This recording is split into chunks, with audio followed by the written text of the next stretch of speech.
The White Pill is available now at whitepillbook.com. This episode is brought to you by Patriot Gold.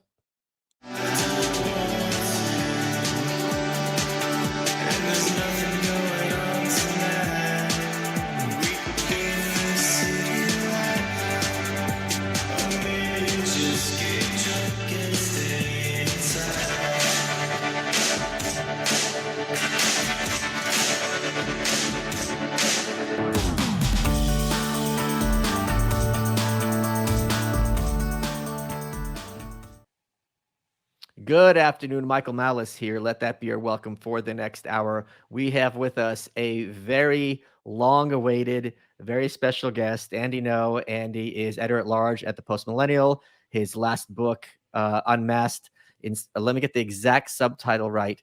Unmasked Inside Antifa's Radical Plan to Destroy Democracy, was a New York Times bestseller, despite the New York Times' best efforts to squash it, and despite Powell Books refusing to stock it. Andy, thank you so much for taking time to join us on the show. It's an honor. Thank you so much, Michael, for the invitation to come on and speak with you. I thought I'd wear this hat just as a thank you to the kind people that I met in Texas when I was in Austin recently. Oh, you were here? When were you here for the Minds Festival or something? I wasn't. It was just I was visiting a friend, and so she told me about how amazing Buc-ee's is, and I Yes, it had no is. idea what that was. Yes, it took my breath away, and I had to buy a memento, so I'm Yeah, wearing it. we took a road trip to Dallas for my birthday, and one of the guys in the car was like, "We got to stop at Buc-ee's," and I thought, "All right, my New York, too cool for school." And then I went there, and I'm like, "I am not cool enough for this school." For those who don't know, Buc-ee's is like an experience. It's ostensibly like a convenience store, but you've got a huge selection of like jams and jellies. There's snacks. There's all the fridges are full. There's like a sandwich shop. There's a bakery. There's T-shirts. It's all really clean. Very affordable, and it's got a cool logo. So I absolutely became a Buc-ee's convert on the spot. And it's just also what makes it really fun if you're taking a long trip is it's a great way to spend like a half an hour instead of it being like, all right, we're just gonna get a snack and go to the bathroom. You can go there and have a fun experience. So I completely endorse Buc-ee's, and I'm not getting paid to do so. But it's a great aspect of being here in Texas. So Andy, one of things that you're most famous of is your famously, I don't know if I describe it as hostile relationship between you and Antifa. A lot of people don't even know what Antifa is. As President Biden had once claimed, Antifa is an idea. I'd like to hear you explain from your experience and your perspective, just what is Antifa? So when Biden said that infamously at one of the presidential debates it was in 2020, he's not actually wrong in saying that, but it's incomplete. So you can think of Antifa, it's short for anti-fascism, and it's that name itself is meant to deceive people. But putting that aside, it's ideology. It's a movement of decentralized groups, cells, and individuals of radicalized far left extremists. They say they're fighting fascism. They say they're anarchists. Some of them say they're communists. Some of them say they're a fusion of both. And they believe that their agenda is to fight fascism wherever it manifests, particularly through the use of criminal means such as violence, intimidation, harassment, and doxing. And by doxing, I refer to releasing people's personal addresses, their phone numbers, other information where bad actors can actually do actual harm to individuals and their families. They do all this. I'm sure your audience has seen now years of the videos of the riots, the attacks, the crowbar attacks, the mace, the bike locks, etc., etc. They use a lot of these sort of low-level violent stuff, and they do escalate at times to deadly violence, such as when a self-described Antifa member shot dead a Trump supporter in Portland in 2020.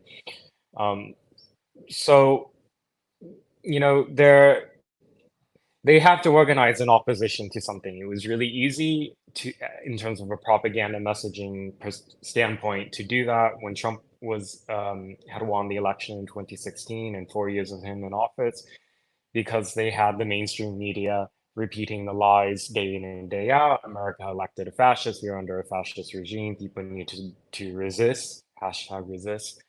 So they have the mainstream media doing the messaging for them, which is why they were particularly effective. Um, and now with Trump out of office, you probably have noticed we're seeing a bit less of them. And who they're describing as fascists now has to really expand because the big bad orange man is no longer in office. You're not really seeing MAGA rallies that much anymore. So who do they target now? They target people who are evangelical Christians, pro-life people, women's rights activists, you know? So we're seeing in the past 2 years now a lot of Antifa mobilization around drag queen events. They're styling themselves as sort of a militia to protect these events. You've seen them attack, vandalize, and destroy various pregnancy resource centers and even churches. So, you know, if the listeners are having a difficult time, like kind of drawing a consistent thread in the ideology, that I'm glad they had that observation. There isn't really a lot of coherence to the ideology. It's more so, I mean, they have their texts where they reference a lot of anarchist thinkers from the 20th century, but really the reality is all that stuff is kind of irrelevant. It attracts people who are extreme and who are prone to violence and get a thrill out of being sort of in a street gang and engaging in violence against somebody on the other side and having comrades, um, you know, essentially fellow gang members to back them up when they engage in mob violence.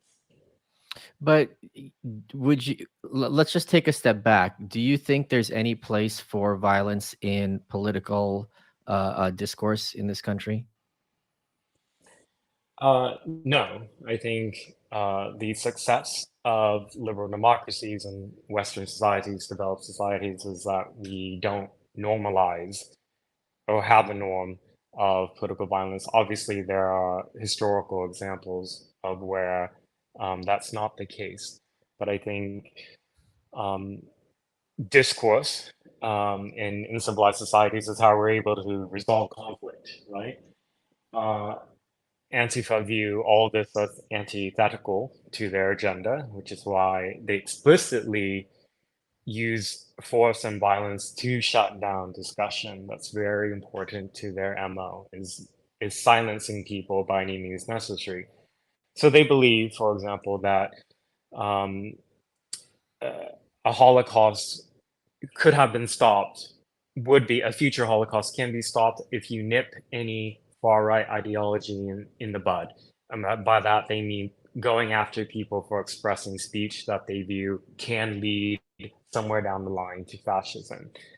Of course, all of this is nonsense. So a lot of times the people they go after are not actual far-right neo-Nazis, which do exist in America in small numbers, but they do exist.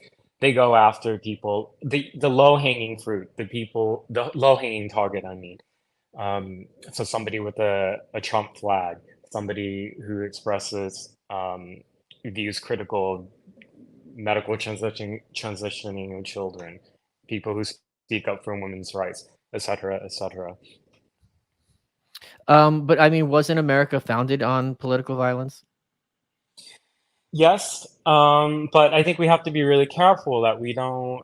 Um, I mean, what Antifa do is they do incorporate a lot of historical events as sort of into their mythos. So they'll point to various, let's say, anarchist assassinations in Europe in the 20th century that sparked revolutions or attempted revolutions, uprisings, and say, look, there's an example, there's precedent for why our use of violence can really be used something for something good, something better. Their ultimate goal is revolution. They believe that the American imperialist capitalist system needs to be overthrown.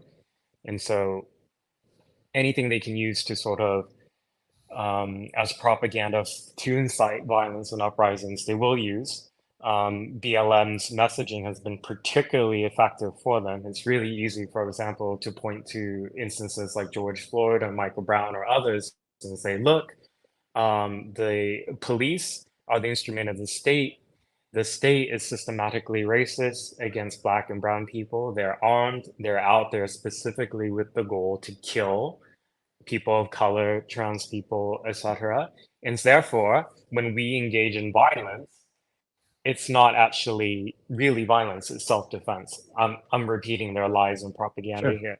So, I understand what your point is when you're saying, well, look, there are examples of political violence being so embedded in part of American history and American tradition. Yes, but that really, I mean, from my perspective and views, it, it's in a historical context, really different from norms and laws that are established today for the rules of engagement regarding politics. But I think, and I'm not approaching this from an Antifa perspective, but just taking kind of a more bird's eye view. When those laws are used to enforce violence on the population, it falls on the population to enforce security and protection. I'm thinking specifically of Kyle Rittenhouse. When the police were ordered to stand down, they refused to do anything while BLM were rioting out of control. And when Kyle Rittenhouse tried to do his part to kind of keep the peace, he was the one who went to jail for it. And in fact, when Kyle Rittenhouse went to the police after he shot those three men and tried to turn himself in, rather than even talk to him, the cops pepper sprayed him. So my question to you, and the New York City subway system, I forgot the guy who just recently died. He went to jail Jordan for Neely. Jordan Neely, thank you. He went to jail for 4 months because he had dragged a 7-year-old in a Mhm. kidnapping attempt. And I don't see the I just want to be careful because we're on YouTube. If the police and the legal system are refusing to put this person behind bars and they're painfully aware that he's a threat, he made their top 50 list, doesn't it fall on the citizenry to enforce social norms in those circumstances? Um, well, certainly I'm not going to make, advocate for that type of um, direct action. I think it's better really to keep my personal opinion out. It's more so I observe than I report. However, to your point, I think, let's say, okay, all the examples you just brought up, many people, let's say, who feel very passionate about, actually on either side, but let's say the conservative or right-wing perspective, which is that Carl Rittenhouse was defending a community that he lived in or spent a lot of time Yeah. in the context of riots going on where police were not intervening as businesses were literally set on fire and destroyed. The former Marine who's accused of manslaughter of Jordan Neely in New York City was intervening because this uh, homeless man with a history of violent criminality and attacks on people was being threatening and potentially extremely dangerous to people in an enclosed space. In all these examples, people who have done what they thought was morally the right thing in the absence of the enforcement of the law have or are facing the full weight of the prosecutions on them. So uh, then one wonders, well, I mean, I, one has to wonder, was it really wise to intervene at all? In the case of Kyle Rittenhouse, he was acquitted because fortunately there were independent journalists on the ground who recorded the videos. Yeah. I suspect that a different outcome would have happened if the videos weren't Yes. there to No exonerate him, question. right? So, yeah, I think um, I just I think it's probably a bit too, I think it's naive for individual citizens to think that they can go up against the state in the face of, let's say, injustice and think that they can come out okay. You end up often actually quite martyring yourself in prison or something else. And so, yeah, I think I don't know. I mean, are you bringing up these examples to sort of, in a way, I guess you're playing a little bit of devil's advocate, right? In trying to maybe get a better understanding of the Antifa perspective, because No, this is my perspective because I think what you are advocating for does not port to reality. I think the idea of what we're taught of the state being is not at all played out in how the state acts, and we've seen this overwhelmingly in the last few years. Very easy example is we were all mandated to stay in our homes, right? And then we were basically commanded to go out and protest and told that you're not going to get this deadly disease, even though we're shoulder to shoulder. And it seems very clear that in certain blue cities, this is one of the reasons I left Brooklyn, is it is much more dangerous for me to defend myself and my property than to aggress against someone who has something that I want. And this asymmetry is something that I don't see how you resolve through discourse. well, I mean, the reality of the politics in places like New York City or Portland, where I'm from, or many left-wing dominated cities in America, is you see, yes, tyranny and amoral legislation that is signed in, and a opposition that is in a minority that has really no political power. Right. And but that's that's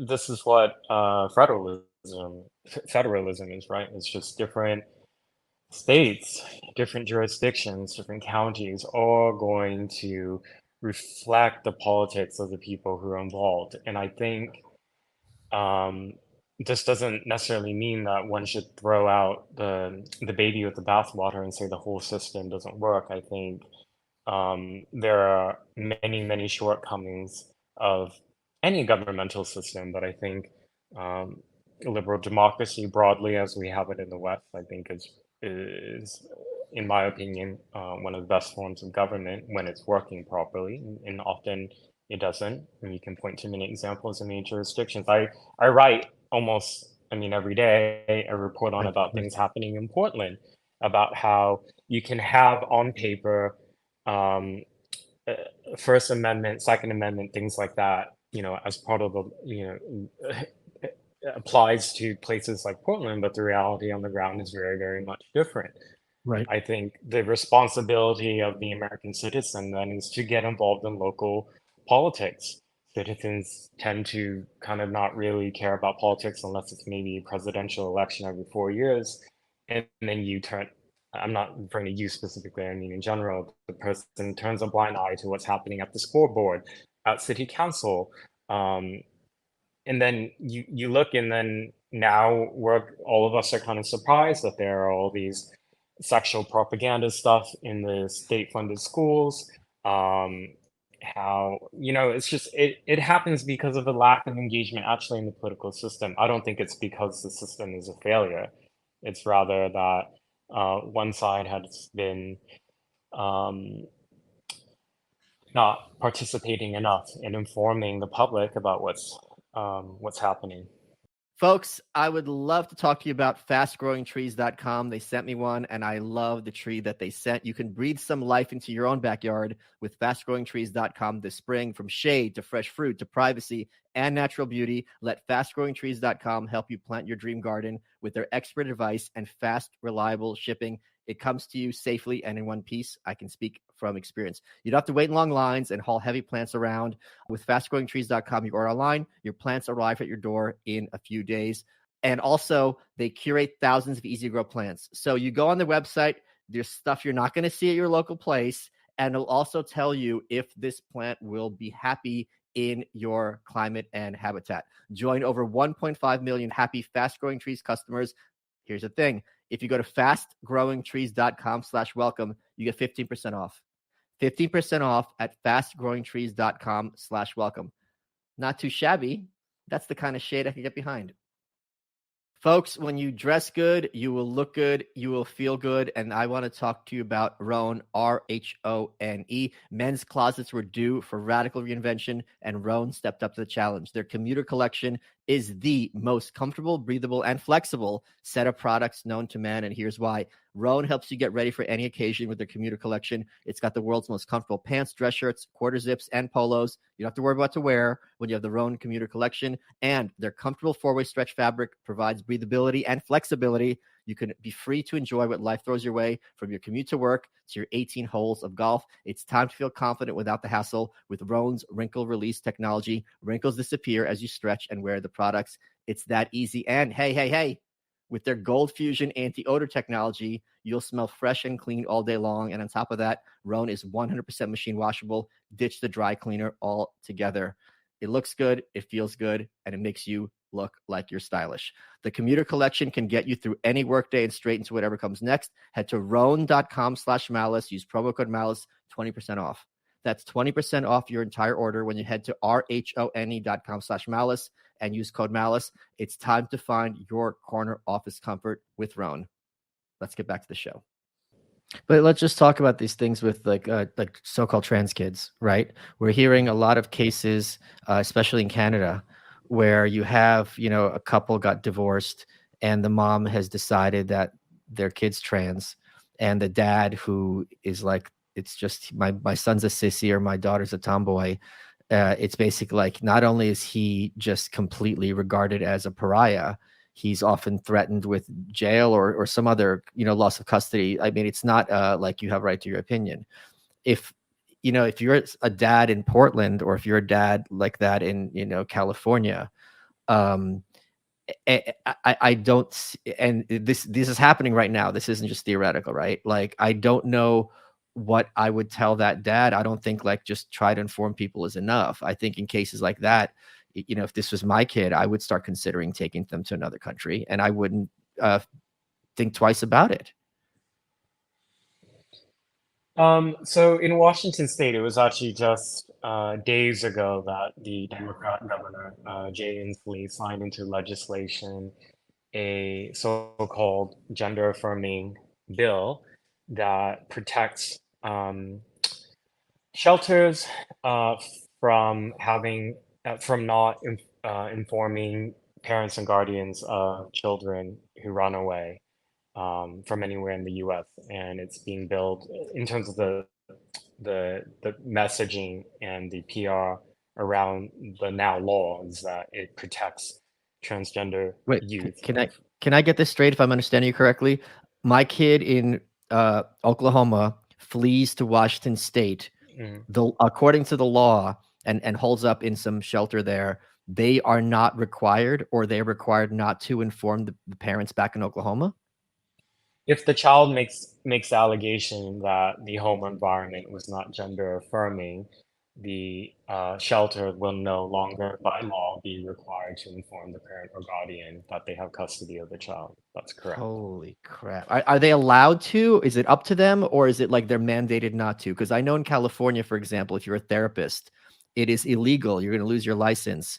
If you have someone who's questioning their gender, having issues with, gender conforming, which is a big spectrum, if you are trying to push them away to be like, hey, maybe this is a phase, maybe just, you're going to lose your license. You have to be encouraging them to transition. So in Washington, are they allowed to tell the Oklahoma parents, or are they forbidden, or is it up to them? It's my understanding that the licensed shelters have the ability to make that decision Okay. themselves. Okay. So the critics of this call it a law that would essentially protect child trafficking or child kidnapping. Yes, of Um, course. so I bring this up as to I guess to support this perspective that you're putting forth, that there are a lot of really unjust laws in various parts of the United States. Um, I just, I mean, yes, on an individual level, a family or an individual can move to another jurisdiction where they feel like laws are more just. It sounds like you made that decision yourself when you choose to Yes. chose to leave New York City to move to Texas. Um, I just, maybe it comes from the fact that I come from, my parents were refugees from um, a country where there is no um, rule of law, and it's a one-party state. My parents escaped communism from Vietnam after experiencing prison camp after the fall of Saigon. And so with that history, and also just, how, I mean, many states in the world uh, are failed states where they have no functioning government, and the only way that people who live in these areas can have justice is um, to take up arms themselves against other people who they feel may wrong them Yeah. in killings. And it's just, I think as amoral, immoral a state may act, I think it's also foolish to think that the alternate, which would be, let's say, to get rid of a government altogether. I mean, there's just so many examples of places where there is complete absence of government and things completely go to, it becomes an S word hole, essentially, because those who gain power are those who are the most violent and are able to amass, um, I guess, support, tacit or whatever, through the use of violence or the use of threat of violence. They're warlords and warlords that exist in places where there's an absence of government. I'm thinking of, various parts of Africa. So, um, yeah, wow, I didn't think I would get into like a political philosophy debate with you. Well, I was born in the Soviet Union, so I mean, we kind of have a shared biography. Although it's very clear that when I left the Soviet Union, and obviously I was too young to remember it, but it was a much better place than Vietnam was at the time. That's not even a question. There was no real threat that my parents are going to go to some camp, or that they were going to be victims of political violence to the extent that your parents had to worry about. So there's a Venn diagram here. Well, revolutions are usually extremely violent, and they Yeah. bring in a lot of instability and uncertainty. And there are a lot of young people who live in stable societies who have all these ideas about how much society could be better if only there was a revolution and there was a regime change. And they don't think about all the uncertainties that come out after that. I mean, for my mother's parents, she came from a middle class family, so they had the resources to actually leave before the fall of Saigon. But my grandfather, who owned land and business, was thinking, Oh, sure. Yeah. maybe, the new, because at for many months, the um, communist forces from the north were making their way down south. Yeah. Both my parents are from the south, but my maternal grandfather was just thinking, look, maybe things won't be really that bad. We'll have a new government, but they made all these promises about, they're not going to carry out retribution against the citizens of South Vietnam. Right. Yeah. Let's stay and see. We have business, we have family here, our lives are Right. here. This is all we know. Why go somewhere else? And then, well, all their property was confiscated, and they were thrown into labor camps. And so it's just, this is kind of also the foolishness that see with, let's say, some of the good faith actors of the Antifa side. They really thought, for example, when they established Chaz, which was at Capitol Hill Autonomous Zone in Seattle in Right. 2020. I went there when they forced police out and then created this hard border in the middle of a major city in America. They thought, look, we can have our own system of direct democracy. We don't have to rely on the racist Seattle government or the US government. We can take care of ourselves. And to refresh the audience, if you may remember the pictures and videos that came out, they tried to do their own agriculture, and it was these plants that they bought from a local Kroger affiliate, and they put it, on soil on top of cardboard. They couldn't grow anything. They had no food, essentially for 3 weeks. This is the funny part, that it was essentially a massive welfare state, in that They had all these resources that were transported in from outside the autonomous zone. The water, the food, the money was being brought in, and they were unable to do anything with it. What it led to was infighting, shootings, and murders, and vandalism and property destruction. Um, so it was, this is, I wrote in my book, if you want to see what Antifa's ideology realized in the real world, look to Chaz, or you can even look to Raz. In Portland, there was a Red House autonomous zone occupation that happened at the end of 2020, styled after Chaz. And these are S-word holes, all of them. And so I just, yeah, that's my, I want people to realize that it's not the utopianism of particularly the Antifa ideology is it's a fantasy, and it leads to people dying, particularly Black and brown people.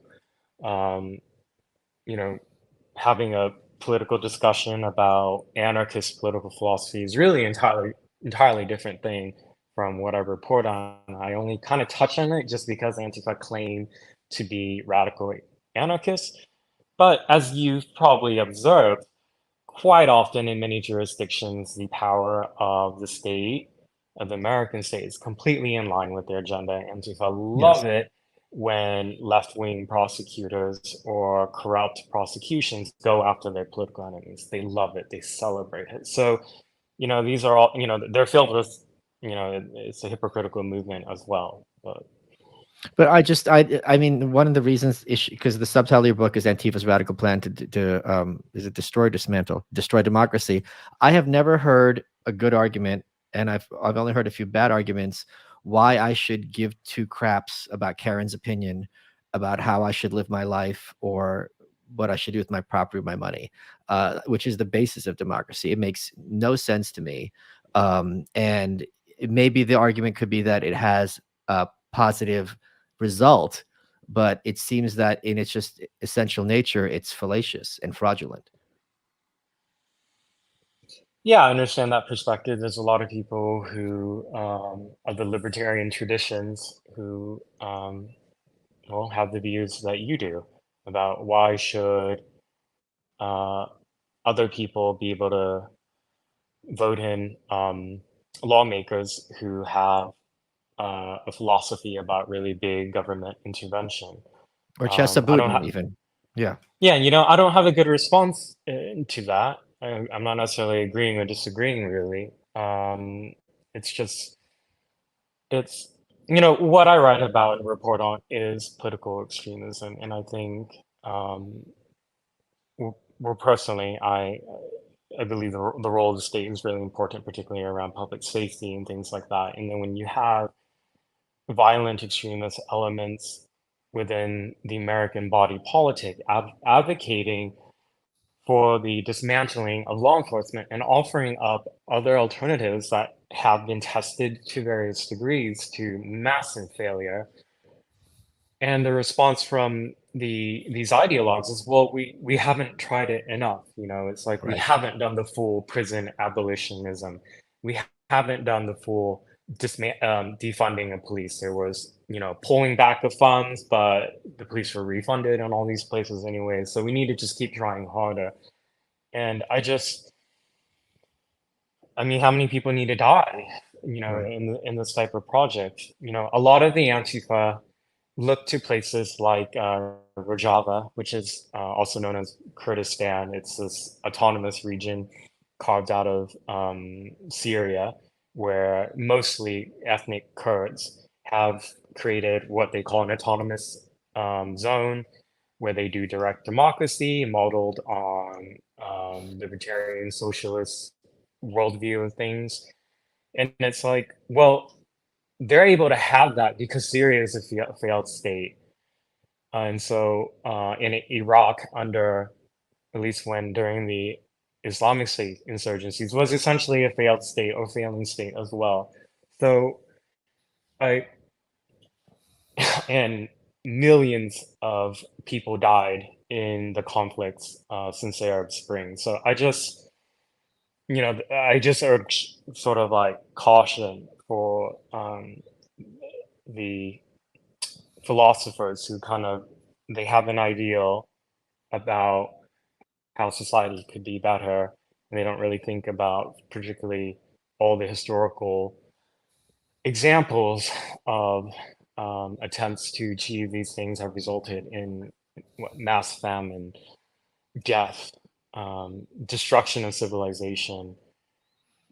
You guys know that one of the surest paths toward oppression is to give up your guns or to not have one when you need it, which is why I want to talk about a big mistake people make with their holsters. The mistake is they get one that's so uncomfortable you stop using it, meaning your quest to defend yourself and your family fails at the start. That's why Vanish, VNSH holster is quickly becoming one of the most popular holsters in America.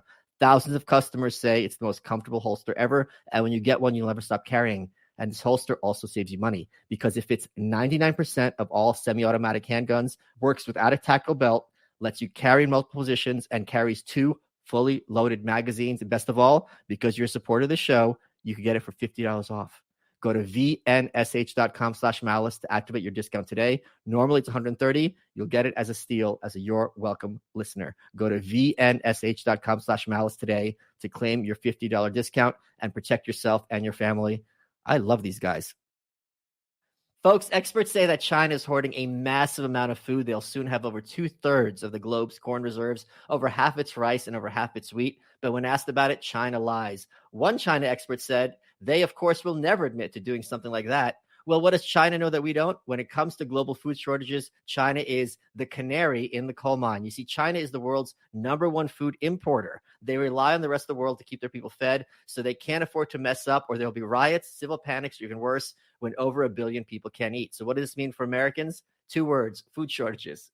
That's why it's a smart idea to stock up on a kit of the best-selling 4 Patriots survival food. You can create your own stockpile of the best-selling 4 Patriots survival food kits, which are hand-packed in the USA. They're compact and stack easily, and they have delicious different breakfasts, lunches, and dinners. And their 5-star reviews on the website rave about the flavor and taste. Right now, you get 10% off of 4 Patriots survival food by typing in the code MALICE at checkout.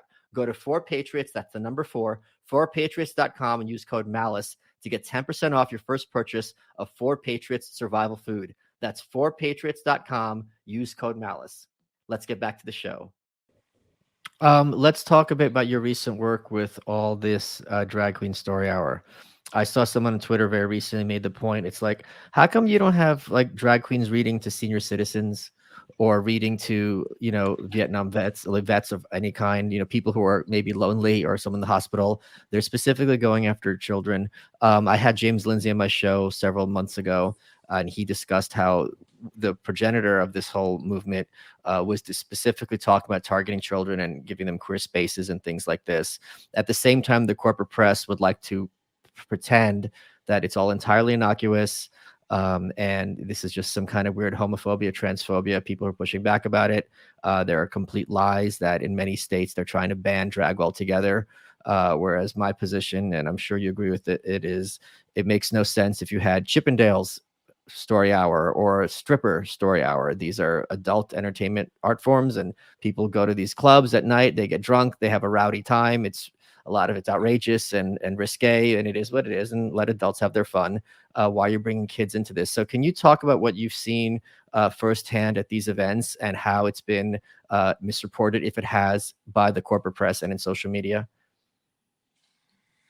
I started reporting a lot on radical trans ideology, and that now is connected to all these drag events because quite often there's a nexus to Antifa.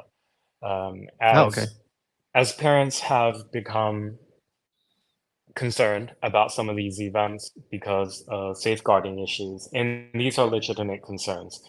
You have usually adult men performing sexualized dance routines in front of the presence of minors and children, sometimes very young children, uh, or even during the drag queen reading events. These are men dressed in provocative sexualized outfits, and it's legitimate to have questions about how the performers, if they're vetted at all, and almost usually they never are.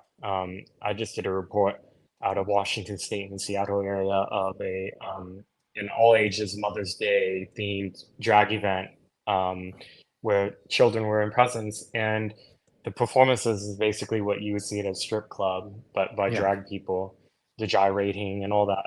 I contacted the business owner to ask if they vet the performance. I haven't heard back. But usually the businesses and organizers never vet. They don't do background checks. And that's a safeguarding issue because people who have adults who have access to children need to be fully vetted. Um, and on another level, you have to wonder like why such this insistence on having an audience of children when drag in the gay community it's adult entertainment. It's done in gay clubs. The jokes are really sexual. The dance moves are sexual. The nudity, all of it. It's adult entertainment, you know. And I'm speaking here as a gay man. I think that I'm probably gonna get a lot of pushback for this, but you know, in the 90s and 2000s, when gay rights campaigners were really pushing uh, for the protection of gay rights in American law, let's say with same-sex marriage, etc., those who opposed gay rights often put out a talking point that this is an attempt to brainwash children into being homosexuals. Um, that was all completely BS. Really, sexual orientation is something that is, and this is through the social science research and psychology research for decades, it's basically unchangeable. And so, but I wonder if these arguments about the targeting of children to recruit them, if it actually really applies to the trans agenda, which is entirely, in a way, in conflict with the goals of the gay and lesbian rights movement. Um, gay and lesbian activists traditionally argued that their sexualities was an innate, unchangeable part of who they are. In fact, I'm speaking for myself, and this is all what we know now. From a very young age, you're a bit different. Once you start going to puberty and developing feelings and interests, you know that you're homosexual, and that remains with you for the rest of your life. Um, but what the trans ideologues argue is that um, there is no such thing as sex. By that, I mean gender. That it's entirely constructed and that it's meaningless. You can be a man one day, you can be a woman the next moment, you can be non-binary, you can be completely a neo gender. It's whoever you want to be at any time, and you can change back and forth. That is essentially the trans ideology in part, and that is at complete odds with, well, the claim for the protections of the rights of gays and lesbians, which is that sex is innate and our orientation as same-sex attracted individuals is unchangeable. Then when you have another ideology that says actually sex is meaningless anyways, it's at odds. But even though it's at odds, the entire um, establishment, legacy, LGBTQ rights groups have intentionally merged all of this together to the point that, you can have a gay man like me or trans people who speak out against the trans ideology we're called anti-LGBT. The legislation in various states aimed at protecting children from irreversible medical transitioning, that those bills are called anti-LGBT. It's all, I mean, it's a farce. It's just it's a messaging PR strategy that's been unfortunately really effective. And I think what's really particularly scary is that people who are organizing at the grassroots level to try to inform the public about some of these things that are happening at some of these all ages drag shows, well, they are often subjected to violence by Antifa and other far left extremists who show up, threaten violence, use pepper spray, and threaten to kill people. You can see the messaging of the trans ideologues in a lot of their shirts and signs. Trans rights or else, and then there are pictures of firearms and rifles, so that's not even particularly subtle. Protect trans kids, and there's a knife. Um, the treatment of the mass shooter in Nashville, the transgender Right. mass shooter, that shooter, the mass murderer who killed children at a school, was treated by many trans activists and trans groups as one of the victims. So, this is sort of their worldview, what we're up against, and they're not interested in discourse. They're interested in using threats and promises of violence to try to get people to shut up. Um, and you've seen, whenever they engage in their acts of intimidation, it's never treated by the left as a problem. When you have right-wing people protesting in various Capitol buildings, that was called um, insurrections. When you have the same actions committed by far left extremists, coupled with actually injuries of law enforcement, that's just seen as people engaging in their First Amendment rights, protesting against their government. So, I mean, I don't have to tell you or your audience about how corrupt media is and how effective they are through narrative and propaganda messaging. And so I'm thankful that there are influential podcasters like you who are able to better inform people about what's happening. Well, no, this show is exclusively devoted to misinformation and disinformation. It's a complete. It's more of a dumpster fire than Bridget Fettis's show. It's just called Dumpster Fire because I've got a bigger audience. Folks, have you ever skipped a workout because of drinks the night before? If you're committed to your healthy routine this year, you need ZBiotics. ZBiotics pre-alcohol probiotic is the world's first genetically engineered probiotic. It was invented by PhD scientists to tackle rough mornings after drinking. Here's how it works. When you drink, alcohol gets converted into a toxic byproduct in the gut.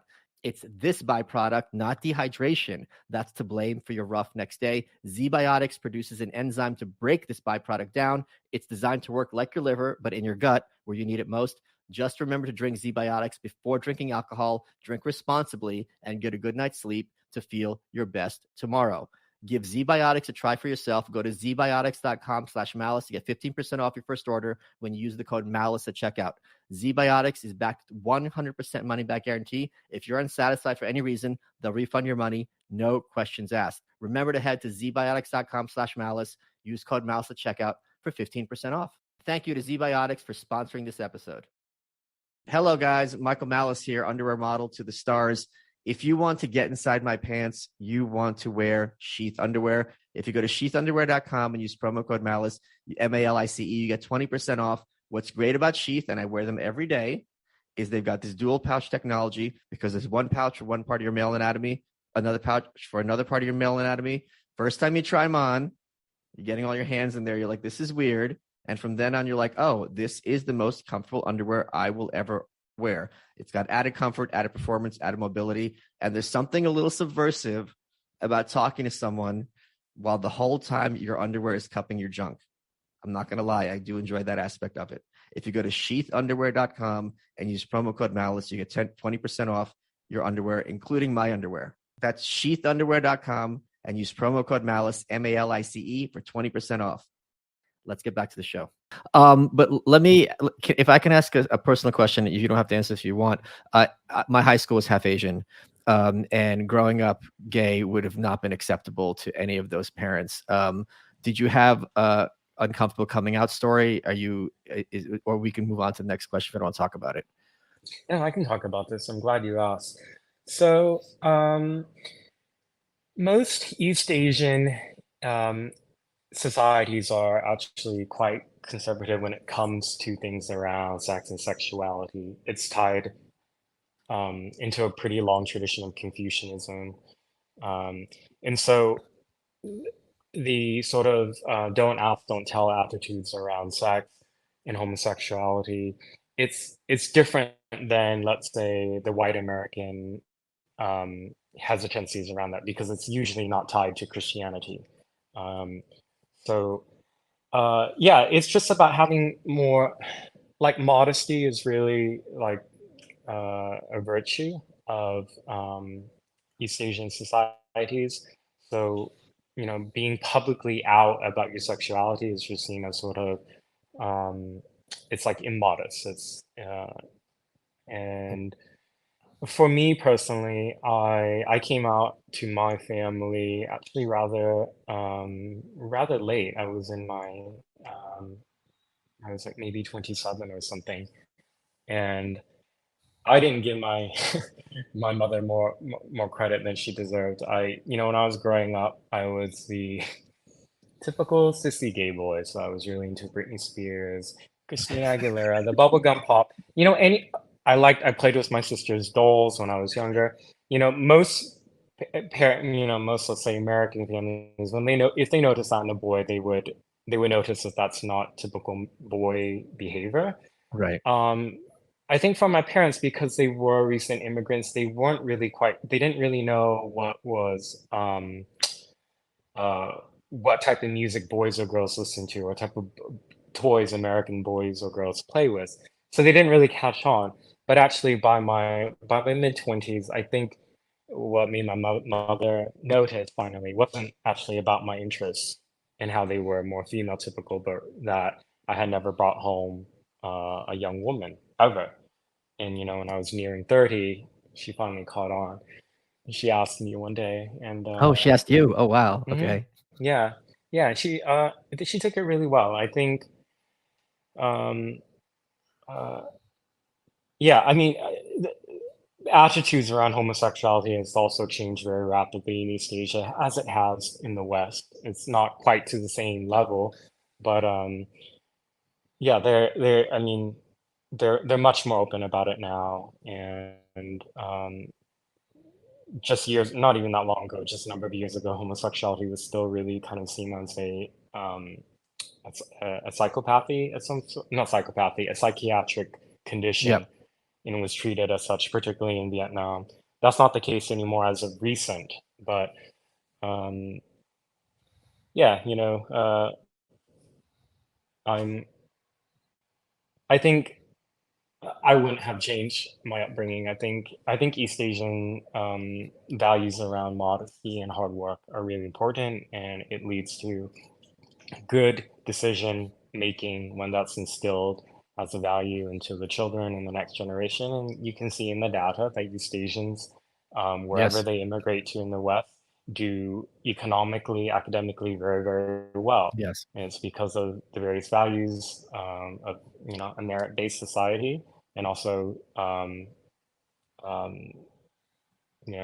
not being narcissistic about who or what you do and who you are. It's about putting in the hard work. I'll tell you an anecdote, then I have a question. When I was in North Korea, I asked my guide about homosexuality, and she very cheerfully said, "We don't have that here." And I've watched this video once of a Canadian reporter, and he had returned to North Korea, and he was talking to his guides outside the Ostrich Ranch, which is near Pyongyang, the capital city.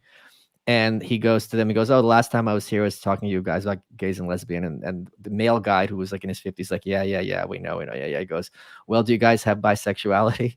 And this poor North Korean guy just looks at him and it's like, "What?" And it was just like, he was at a point, he's like, "Are you just making things up just to screw with us because we're North Korean and we don't know about the outside world?"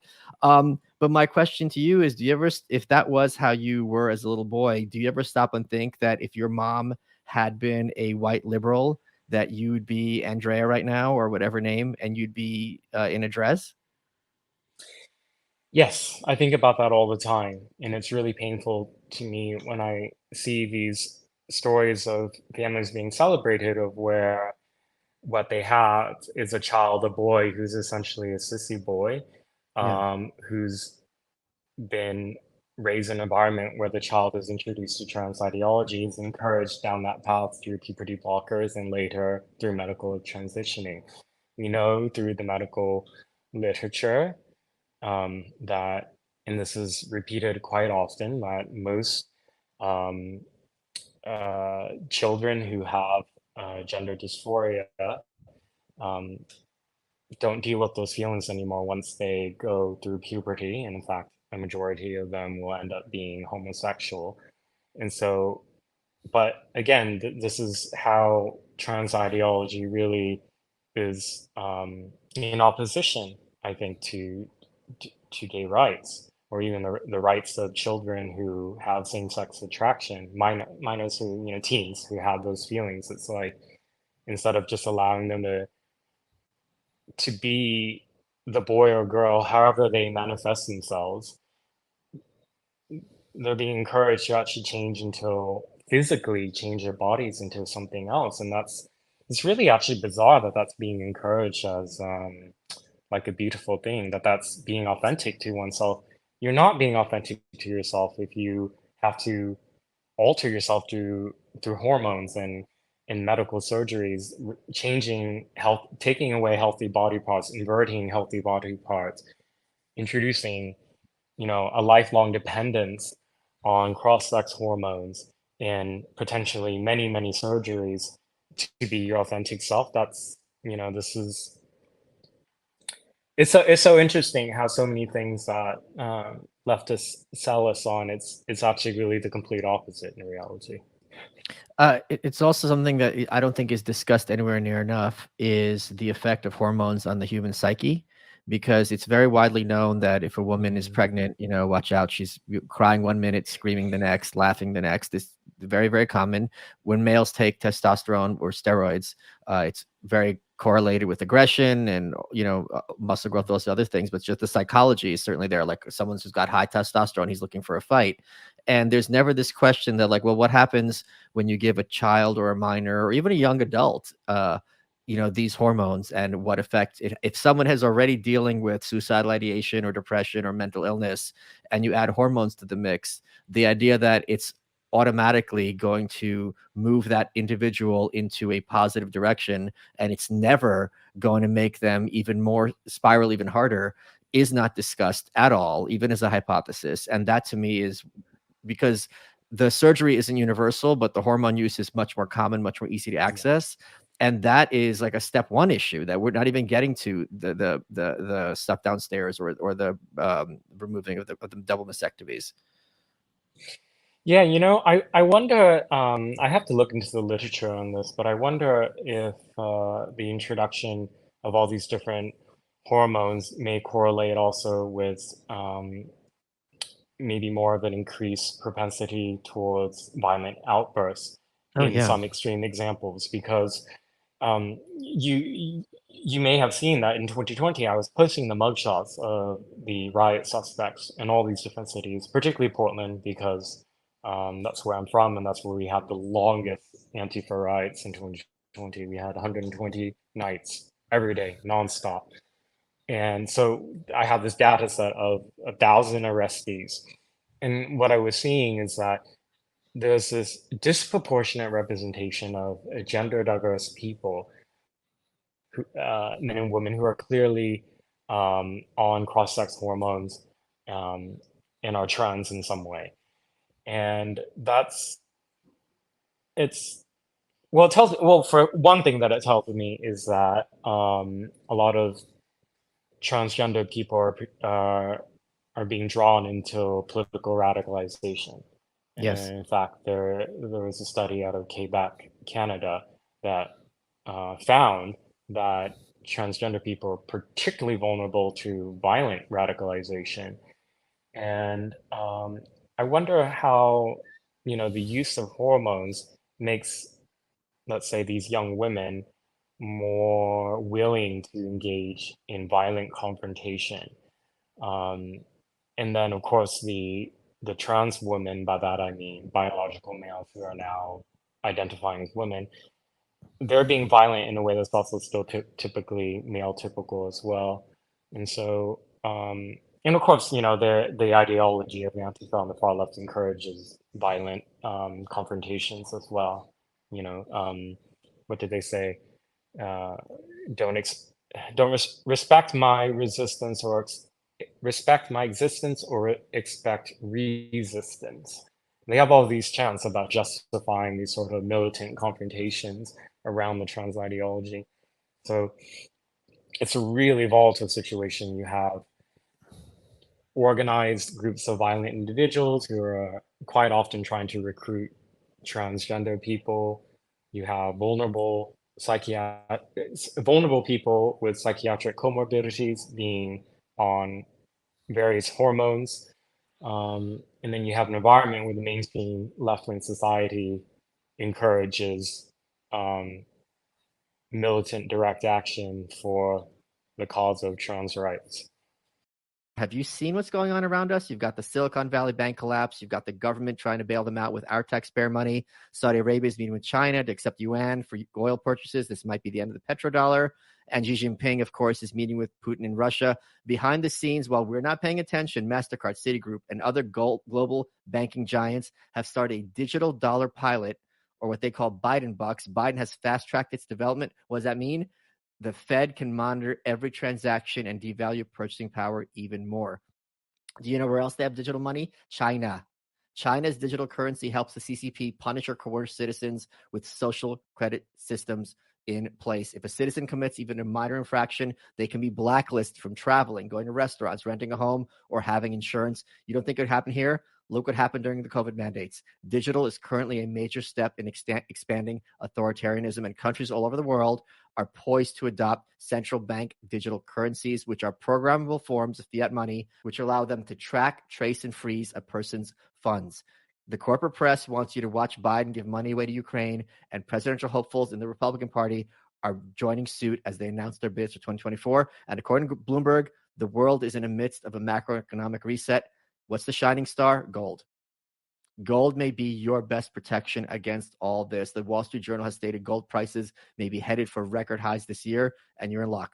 All you got to do is call the Proud Americans of the Patriot Gold Group today before it's too late and mention my name. That's Michael Malice. You'll get best-in-class service from Patriots protecting Patriots.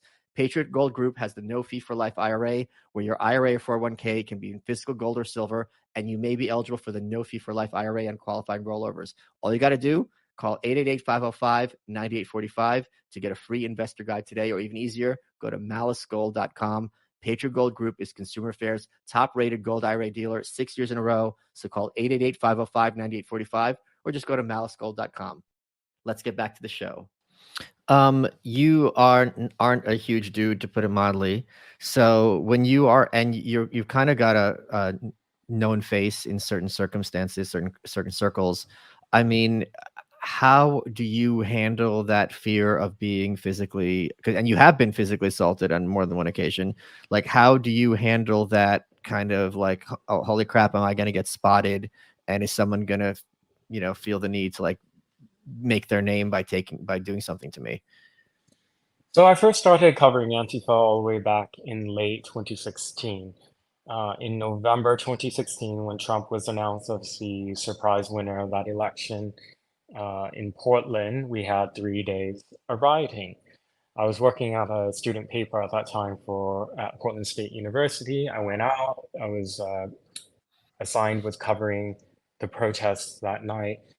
And at that time, it was hugely shocking to me to see really large groups of organized rioters in the same black uniforms with their faces covered in black, with weapons ready and very effective at destroying whole streets within really seconds, actually. Of course, that scenes like that ended up becoming a banality in Portland. Right. Going forward, there were lots of really violent riots involving Antifa, 2017, 2018, 2019. And I kept going out. I was unknown really at that time. I had a very small Twitter following, but I was going out recording video just on my iPhone, all in public, all lawful First Amendment activities. And I noticed that, well, it was from very, very early on, the coverage in the press was to call these violent extremists anti-fascist protesters who were protesting against racism. And if there was any reference of violence in the legacy media reporting, it would kind of be brushed over and framed within sort of like violence occurred at Right. Yes. this Passive racial voice. justice protest. You know, So I thought, that's why I went with my video phones. I thought, let the video speak for themselves. I'm not interested in being a pundit or commentator. I don't, go on YouTube and make videos talking about what happened. I'll just record the videos. I did that. I put it on Twitter. I started writing some columns about what was happening. I wrote a few pieces for the Wall Street Journal, and then that eventually made me a target. But I kept going out. I was very naive at that time. I just thought, look, they're gonna yell at me, curse at me. They've been doing that, but I'm just gonna keep going. I don't talk to anyone. I'm a very passive person. I'm short. It's like, who's gonna, get violent with me? It's like, really, you're gonna beat up some Asian guy who just has his phone out on the street? Well, I was naive in 2019. That's exactly what they did, and they just kept escalating and escalating. And then eventually, with Antifa, Rose City Antifa, which is the Portland cell, they made me like their enemy number one. And so they've showed up at my family's home. They've issued many, many death threats against me that I view as credible, that I've had to refer to law enforcement. There's fatwas. Yes, yes. And actually, I'm really glad you bring up that word, because oftentimes people are, it's difficult to kind of understand how Antifa are organized, but you can think of them as analogous, I think, to the jihadist Yeah. ideology.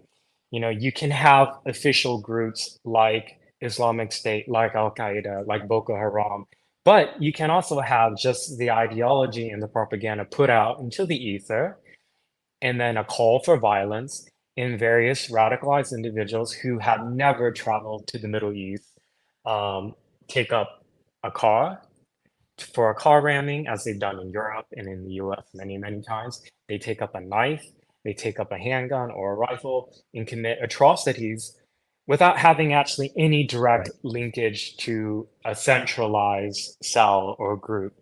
And so you can think of Antifa like that. So yes, they are ideology, but it's a movement, it's a group, they're gangs, they're cells, and they're also radicalized individuals, and they're really dangerous. And I think just because you're not seeing them riding on the street every night like they did in 2020 doesn't make them a threat.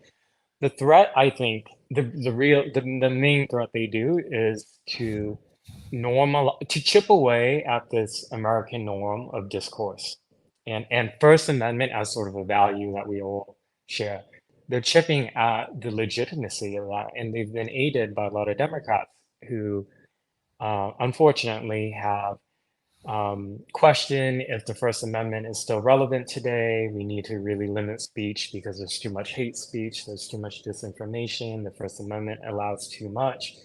And you work on this long and hard enough, you'll eventually get the legislation to change. I don't see it happening anytime soon, because unfortunately how robust our constitution is and how difficult it is to change. But we have seen in various countries in the West, particularly in Europe, Australia and New Zealand, where they can just very easily pass legislation to ban speech after very effective campaigns at chipping away free speech as a cultural norm.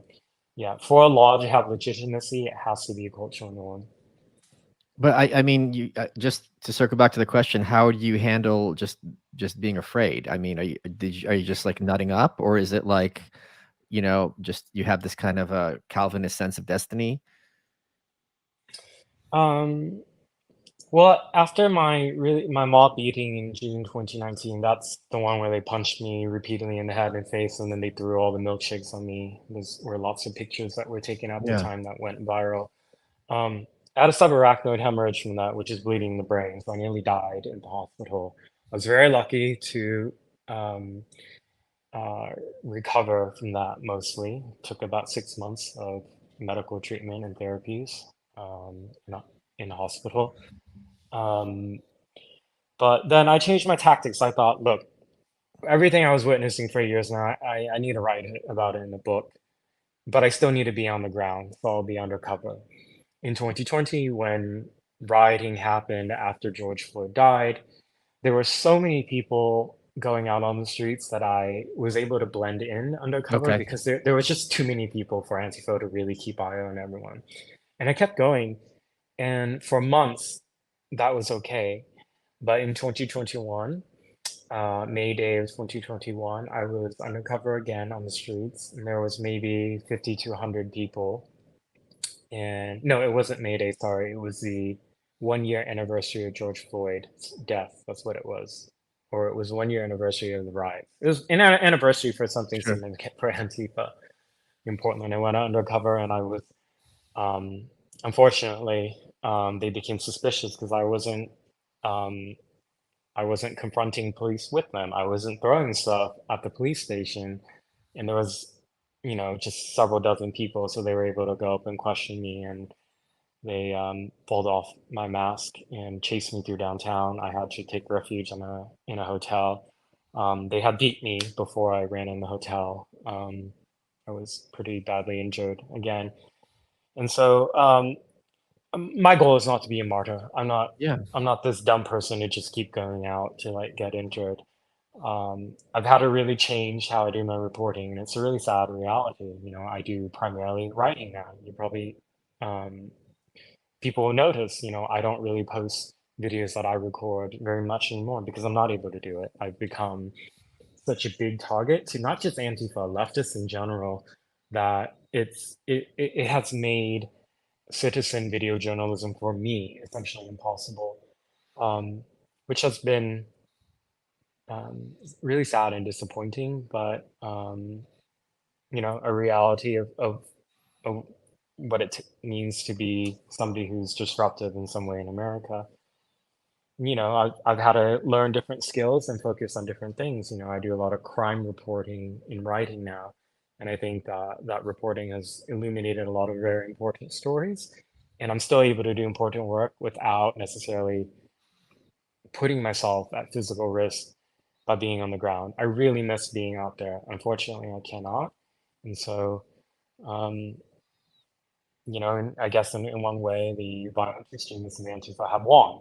Their goal was to drive me away from being out in public, which they've succeeded in. But they haven't silenced me because I still write and I still speak. Andy, we're running out of time. What has been your favorite part of this interview? I think this is the first time that I've engaged in a substantial discussion about political philosophy. I think that's different, and it challenges me to think about different things. I think to think about these subjects differently is what I mean. Um, I yeah, so I thank you for asking me these different questions and going more philosophical and giving me an opportunity to answer. You are welcome.